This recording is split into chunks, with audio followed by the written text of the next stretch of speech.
Science already answered the Jurassic Park question. No, definitively, emphatically, not happening, not now, not ever. But in May 2026, a 22-kilogram chunk of dinosaur hip bone pulled from the Badlands of South Dakota forced the entire paleontology community to look at that answer again, and for the first time in decades, quietly add a but at the end. Not because Jurassic Park was right, but because inside that fossilized bone, scientists just found something that by every rule we thought we understood simply should not be there: collagen, real protein. Original organic molecules from a creature that died before humans existed, before woolly mammoths walked the earth, before the North American continent looked anything like the map you learned in school. And those molecules are still there, stubborn and silent, locked inside the rock we call a fossil. Let that sit with you for a second. To understand why this is such a seismic moment, you first need to understand what a fossilized bone actually is. In the version most of us learned, a fossil is a bone that turned to stone, literally. Minerals replace organic material molecule by molecule over millions of years, until nothing remains of the original creature. That's the story told in textbooks. That's the story in natural history museums. And in the vast majority of cases, that story is completely accurate. But here's something science has quietly known for a while, even if it rarely makes the headlines. Not all fossils are created equal. Burial conditions, moisture, temperature, the mineral composition of surrounding rock, all of these create wildly different preservation environments. In truly exceptional, almost improbably rare circumstances, organic material doesn't get fully destroyed. It persists, not intact, not fresh, but present, held in a kind of slow, silent resistance against time. Edmontosaurus was a large, duck-billed plant-eater that lived at the very end of the Cretaceous period, right at the time T-Rex was dominating the North American landscape. It wasn't a predator, and it's not exactly the dinosaur that gets top billing on YouTube thumbnails or museum lobby displays. But Edmontosaurus has something that paleontologists genuinely love about it: a remarkable tendency to preserve exceptionally well. Some specimens recovered from the western United States have retained fossilized skin in such fine detail that individual texture and scale patterns are visible, so well preserved, in fact, that researchers nicknamed them dinosaur mummies. Not actual mummies in the Egyptian sense, but close enough that the name stuck. The specimen at the center of this discovery is not one of those mummies. It's a sacrum, the fused pelvic bone weighing 22 kilograms, recovered from the Hell Creek Formation in Harding County, South Dakota. Hell Creek is not a random location. It's one of the most fossil-rich geological formations on the planet, a layer of rock that has produced thousands of specimens from the final chapter of the dinosaur age. And from this particular 22-kilogram lump of brown rock, about the weight of a fully packed carry-on that your airline absolutely will not let through without a fee, a research team from the University of Liverpool just pulled a plant discovery that made the entire field of paleontology stop and pay attention. Collagen is the primary structural protein in bone. Think of it as the flexible inner scaffolding that gives bone its tensile strength, the rebar inside the concrete. If bone is the building, collagen is the frame it's built around. It's not the most delicate protein in biology, but it is absolutely not a molecule designed to survive 66 million years. Under normal conditions, the half-life of collagen, the time it takes for half of it to break down, is roughly 500 years. After 5 centuries, you've got half left. After 1,000 years, a quarter. If you do the math all the way to 66 million years, the number left over is so close to zero that it's essentially indistinguishable from it. And yet, the team, led by Professor Steve Taylor, chair of the Mass Spectrometry Research Group at the University of Liverpool's Department of Electrical Engineering and Electronics, used a combination of techniques that had never before been DTM-SEM applied to search for collagen in dinosaur bone. The core method was tandem mass spectrometry paired with protein sequencing, and they didn't just run the fossil through once and call it done. They tested the same specimen multiple times using several independent approaches: electron microscopy, chemical analysis, and protein sequencing. Every time, across every method, the answer came back the same. Collagen. Right there. Real. The specific molecule they identified was hydroxyproline, an amino acid so tightly associated with collagen in bone tissue that its presence essentially rules out external contamination as an explanation. This isn't the first time someone has claimed to find collagen inside dinosaur bone, but it is the first time the evidence has been this comprehensive, this carefully cross-checked, and this difficult to dismiss. Professor Taylor was unequivocal about it. This research shows beyond doubt that organic biomolecules, such as proteins like collagen, appear to be present in some fossils. And in scientific language, beyond doubt is not a phrase anyone throws around casually. That's a phrase you use when you've run every test, anticipated every criticism, and the data still keeps saying the same thing. The story of dinosaur soft tissue actually goes back to 2005, when paleontologist Mary Schweitzer and her colleagues reported finding flexible, transparent structures inside the femur of a 68-million-year-old T-Rex.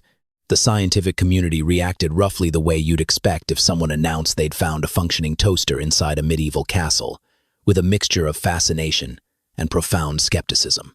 Bacterial contamination, they said. Flawed methodology. Misinterpretation of the data.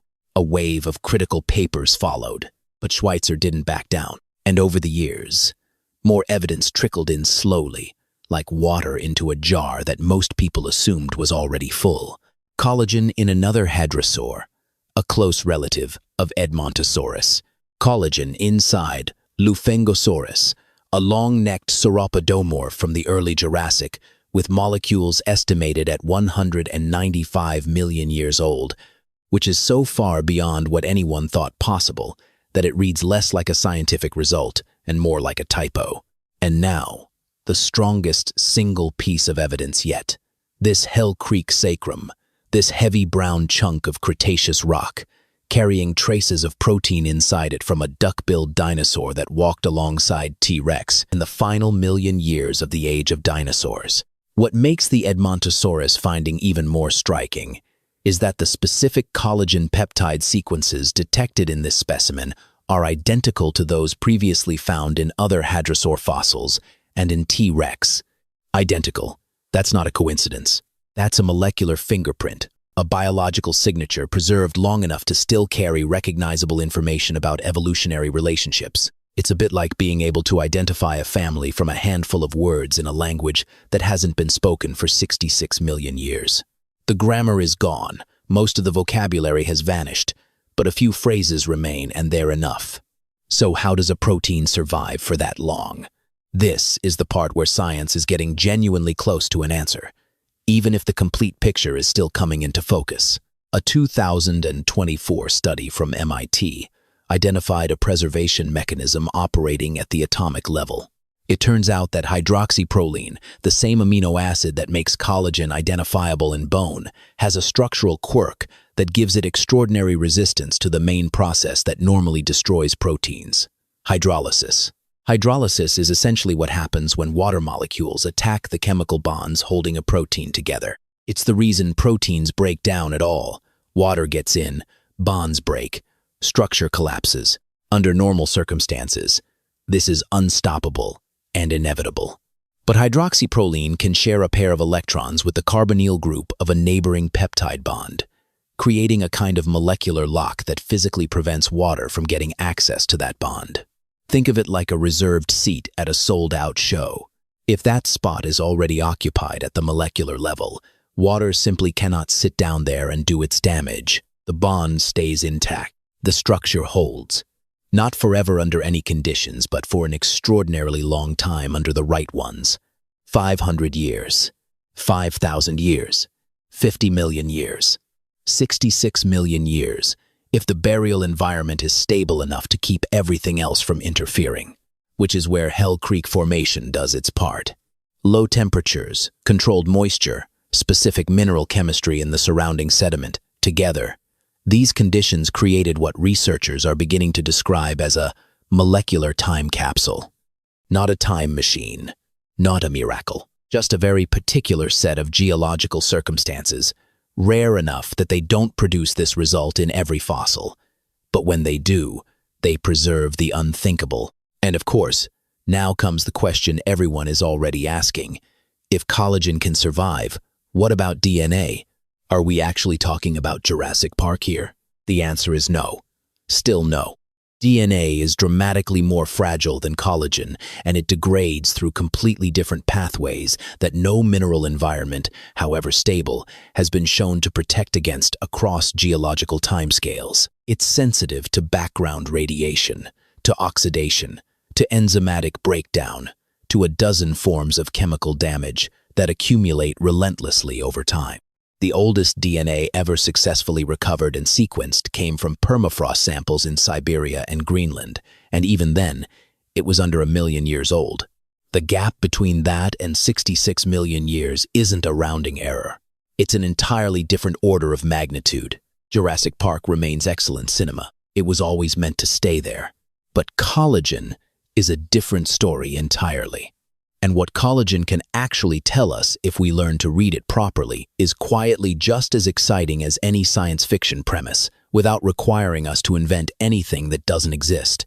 Because here is the part of this discovery that might matter most in the long run. Professor Taylor pointed out that for over a century, scientists have been routinely photographing fossils under cross-polarized light microscopy as a standard technique for studying bone microstructure.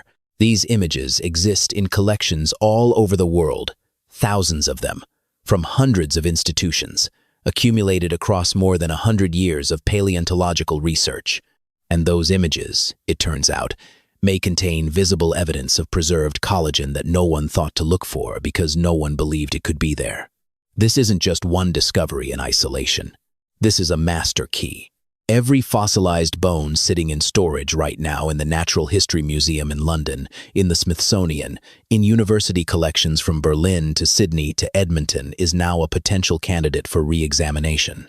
With the new analytical methods developed by the Liverpool team, researchers can go back to specimens collected decades ago and ask a question that wasn't possible to ask before.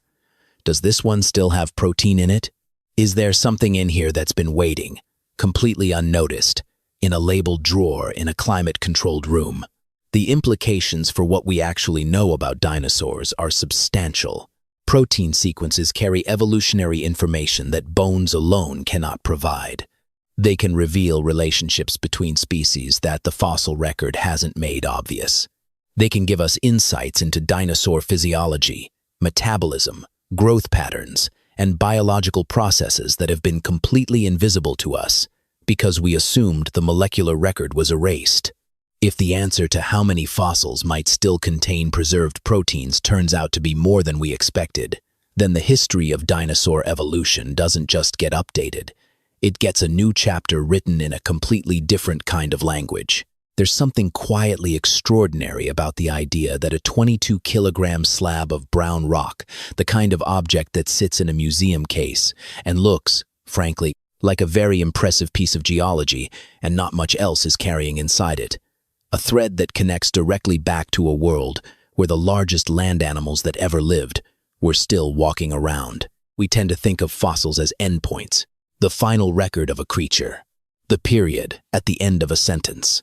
But maybe some of them are something else entirely. Maybe some of them are the beginning of a conversation we're only just learning to have, one where we're finally figuring out the right questions to ask, and the fossils are still capable of answering. They have more to say than we ever gave them credit for. If this kind of discovery gets you curious, hit subscribe so you don't miss what's coming next. There's a lot more this week that's worth staying for. And drop a comment below. What do you think science is going to find next, inside the fossils we thought we already understood?